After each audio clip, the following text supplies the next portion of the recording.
அனைவருக்கும் வணக்கம். மகர ராசினியர்களுக்கு நிகழ இருக்கும் வைகாசி மாதம் என்ன மாதிரியான நன்மைகளை எல்லாம் ஏற்படுத்தி கொடுக்க இருக்கு, கிரக நிலைகளின் ரீதியாக அமையிருக்கும் சாதகங்கள் என்ன, பாதகங்கள் என்ன, மேலும் என்ன மாதிரியான முன்னேற்றங்கள் எல்லாம் உங்களுடைய வாழ்வில் ஏற்பட இருக்கு. குறிப்பா மகர ராசினியர்களுக்கு இந்த மாதம் கிரகங்களுடைய சஞ்சார நிலைகள் என்ன என்று பார்க்கும்போது, மேஷத்தில் சுக்கிரனும் புதனும், ரிஷபராசியில் சூரியனும் குரு பகவானும், கன்னியில் கேதுவும், கும்பத்தில் சனி பகவானும், மீனத்தில் ராகுவும் செவ்வாயும் இணைந்து சஞ்சரிக்கிறாங்க. அப்படிப்பட்ட இந்த வைகாசி மாதம் மகத்தான மேன்மைகளை வாரி வழங்கக்கூடிய இந்த வகையில மகர ராசினியர்களுக்கு இந்த வைகாசி மாதம் குடும்ப சூழ்நிலை ரீதியாகவும், உத்தியோகம், தொழில், வியாபாரம், கலைத்துறை, அரசியல் துறை, மாணவ மாணவிகள், விவசாயத்துறையினர், பெண்மணிகள் என அனைவருக்குமே என்ன மாதிரியான முன்னேற்றங்கள் எல்லாம் ஏற்பட இருக்கு என்பது குறித்தான முழுமையான பதிவு தான் இந்த வீடியோல நம்ம விரிவா பார்க்க போகிறோம். அதற்கு முன்னாடி வைகாசி மாதத்தினுடைய சிறப்புகள் பற்றி சற்று விரிவாக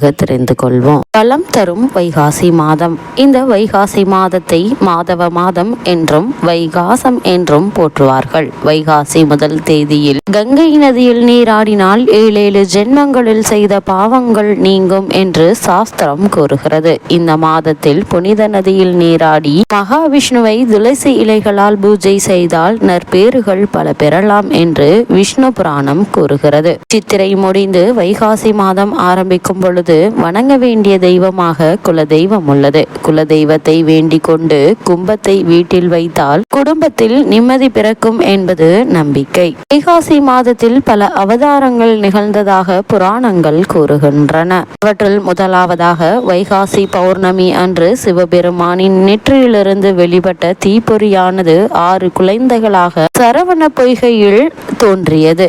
அவை ஆறுமுகனாக வழிபடுகிறார். வைகாசி சுக்லா சதுர்த்தியில்தான் மகாவிஷ்ணு தன் பக்தன் பிரகலாதனுக்காக ஒரு நொடி பொழுதில் நரசிம்ம அவதாரம் எடுத்தார். கௌதம புத்தர் அவதரித்தது ஓர் வைகாசி பௌர்ணமி என்று வரலாறு சொல்கிறது. அவர் கயாவில் போதி மரத்தடியில் ஞானம் பெற்றதும் வைகாசி பௌர்ணமியே ஆகும். வைகாசி மாத மூல நட்சத்திர நாள் திருஞான சம்பந்தரின் திருநட்சத்திர தினம். அன்று அச்சால்புரத்தில் திருஞான சம்பந்தர் விழா சிறப்பாக கொண்டாடப்படுகிறது. அடுத்து நம்மாழ்வார் திருக்கோட்டியூர் நம்பிகள் அவதரித்த மாதம் வைகாசி மாதம். காஞ்சி மகா பெரியவர் அவதரித்ததும் வைகாசி பௌர்ணமி. ஆதிசங்கரர் தோன்றியது வைகாசி பஞ்சமி. வைகாசி பௌர்ணமி அன்று சிவபெருமானுக்கு மகிழம்பூ நிறத்தில் பட்டாடை சாற்றி 108 பத்ம ராக கற்களால் ஆன மாலை அணிவித்து எல் சாதம் நிவேதனம் செய்து வழிபட்டால் தெரிந்தோ தெரியாமலோ செய்த பாவங்கள் நீங்கும் என்று சாஸ்திரம் கூறுகிறது. வைகாசி மாதம் சிவபெருமானை போற்றி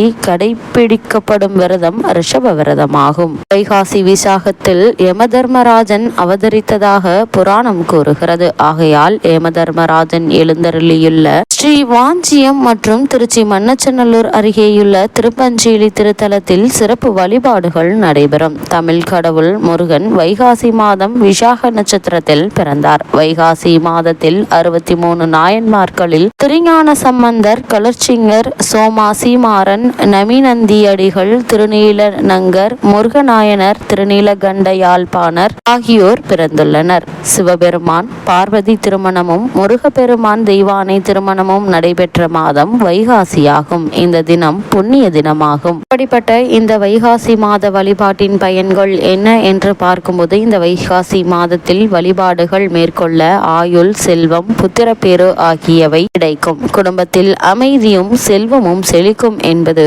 நம்பிக்கை. வைகாசியில் வைகுந்தனை நினைத்தாலும் சுகபோக வாழ்க்கை கிட்டும். வைகாசியில் புனித தீர்த்தங்களில் நீராடி பெருமாளை துளசியால் வழிபட நற்பேறுகள் கிடைக்கும். வைகாசி முதல் தேதியில் கங்கை நதியில் நீராடினால் 7 ஜென்மங்கள் செய்த பாவங்கள் நீங்கி வாழ்வில் பல நன்மைகள் கிடைக்கும். தேவர்களும் அசுரர்களும் இணைந்து பார்க்கடலை கடைந்த போது அமுதம் வெளிப்பட்டது வைகாசி மாத ஏகாதசி அன்று. இறைவன் அதை காத்தது துவாதசி அன்று. தேவர்கள் அமுதத்தை உண்டது திரியோதசி அன்று. பௌர்ணமி நாளில்தான் வைகாசியில் தானம் செய்வது மிகவும் பலனுண்டு. ஏகாதசி, துவாதசி, திரியோதசி, பௌர்ணமி தினங்களில் செய்யப்படும் தானத்திற்கு எண்ணற்ற பலன் கிடைக்கும் என்பது ஐதீகம்.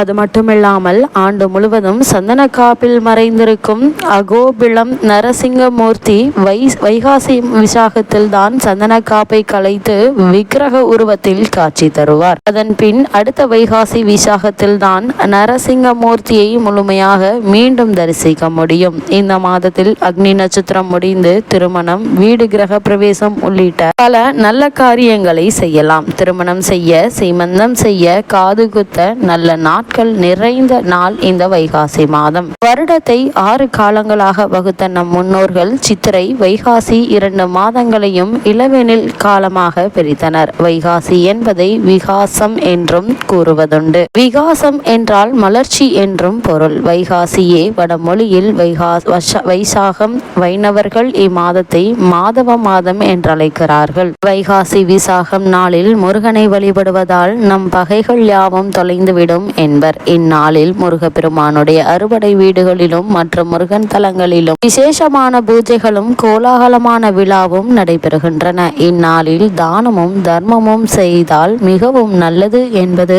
கூறப்படுகிறது. இவ்வளவு மேன்மைகள் கொண்ட இந்த வைகாசி மாதம் மகர ராசினியர்களுக்கு என்ன மாதிரியான சாதகங்கள் எல்லாம் ஏற்பட இருக்கு என்று பார்க்கும்போது, குரு 5ஆம் இடத்தில் அமர்ந்து உங்களுடைய ராசியை பார்வையிடுவது சிறப்பு வாய்ந்த ஒரு கிரக சஞ்சாரம் என்று தாங்க சொல்ல வேண்டும். அது மட்டும் இல்லாம உங்களுடைய ராசிக்கு 2ஆம் இடத்தில் சனி ஆட்சி பெற்று இருக்கிறாருங்க. ராசிநாதன் ஆட்சி பலத்தோடு இருப்பதாலும் மகர ராசிக்காரர்களுக்கு பெரிய பாதிப்பு செய்ய மாட்டாருங்க. 3இல் உள்ள ராகு மிகச்சிறந்த அமைப்புங்க. உபஜெயஸ்தானத்தில் உள்ள சர்ப்ப கிரகம் தொழில், வருமானம், எதிர்பாராத வாய்ப்புகள், புகழ் முதலிய பல விஷயங்களை முன்னெடுத்து வெற்றியை தரும் விதமாக இந்த வைகாசி மாதம் அமைஞ்சிருக்குதுங்க. மகர ராசினியர்களை பொறுத்த வரைக்கும் பாக்கியஸ்தானத்தில் அமர்ந்த ஞானக்காரகரான கேது உங்களுடைய குலதெய்வ சிந்தனைகளை அதிகரித்து புனித பயணங்களை தூண்டுவாருங்க. ஆன்மீக சம்பந்தமான பயணங்கள் அதிகரிக்கக்கூடிய ஒரு மாதமா இந்த வைகாசி மாதம் அமைஞ்சிருக்குது. அதற்கான வாய்ப்புகளும் தானாகவே உங்களுக்கு அமைய கிடைக்க இருக்குதுங்க. கலைஞர்களுக்கு இழந்த வாய்ப்புகள் திரும்ப கிடைக்குங்க.